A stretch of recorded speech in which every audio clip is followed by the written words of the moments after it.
Health experts say ozone can cause permanent damage to the lungs and especially threatens the elderly and those with respiratory diseases.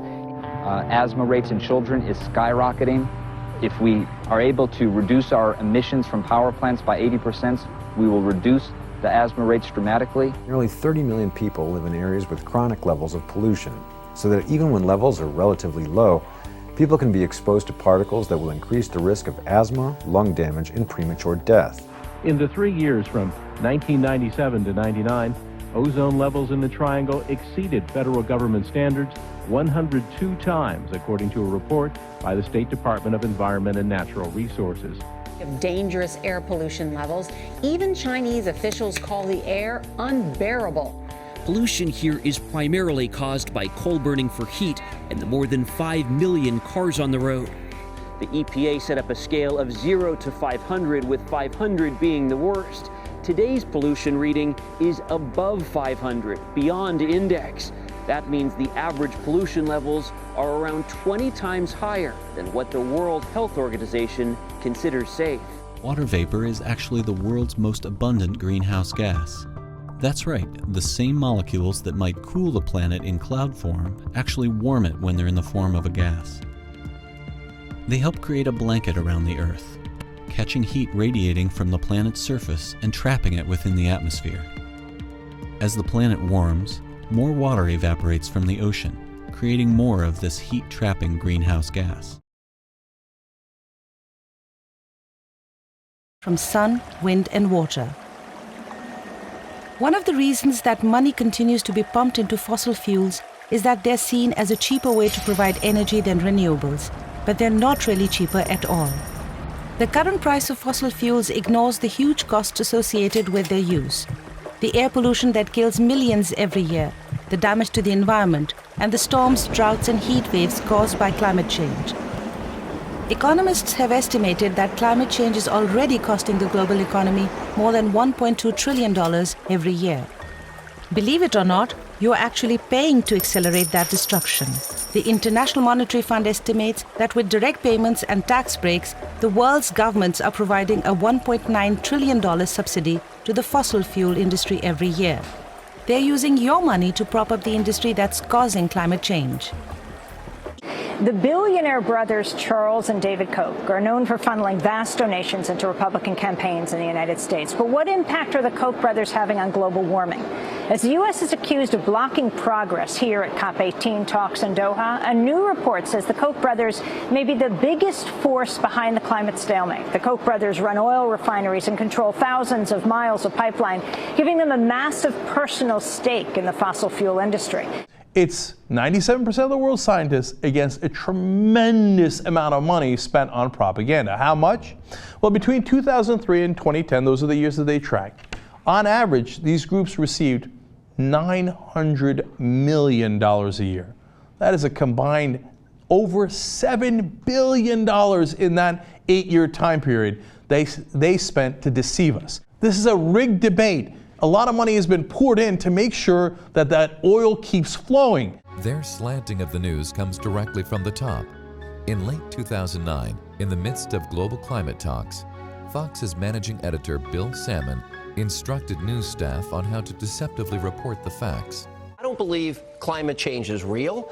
I think this is global warming hysteria and alarmism. So-called global warming, which isn't happening. Global warming is illusory. We're actually going through a period of global cooling. Calling carbon dioxide a pollutant. Come on.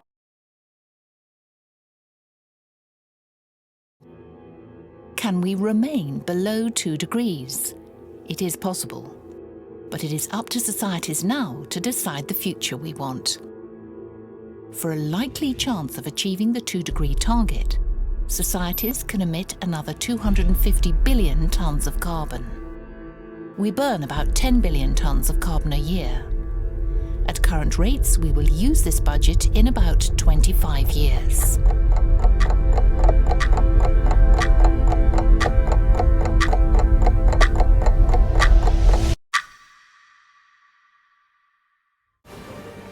How will humans fight back before our cities are inundated?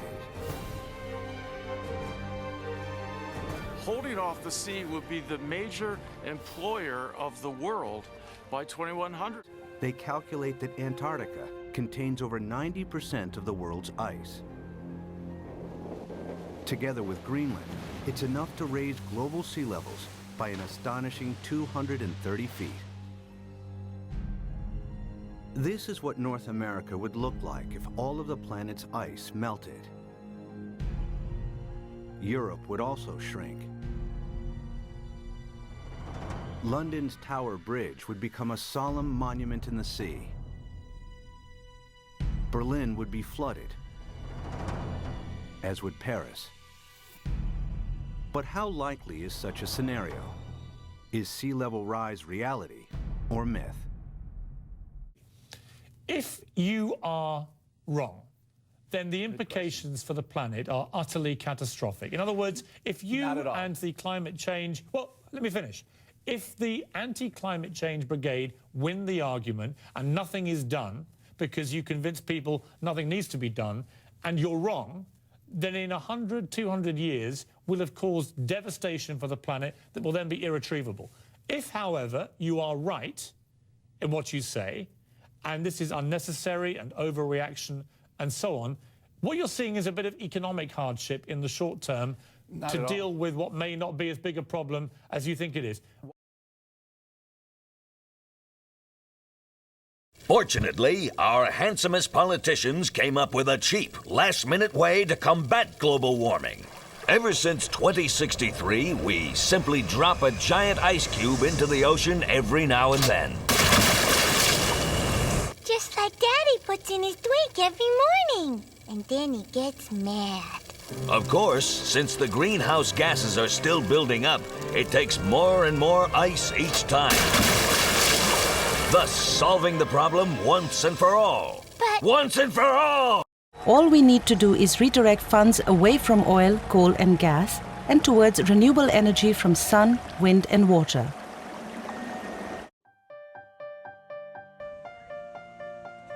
It is time to end the absurdity of taxpayers providing massive subsidies to hugely profitable fossil fuel corporations. The proposal is straightforward. Eliminate combustion as a source of energy. The sun gives us in one single hour more energy than we would need to power the Earth for a year. And the technology used to capture that energy is getting exponentially faster all the time. The fact that less than 2% of the United States land mass would support all of the wind, solar, and hydroelectric power generation required to meet energy demand is amazing. Now again, it all comes down to the fact that we need to make a cognitive leap. We need to realize that this is already possible now, today, with existing technology. You change minds, you change paradigms.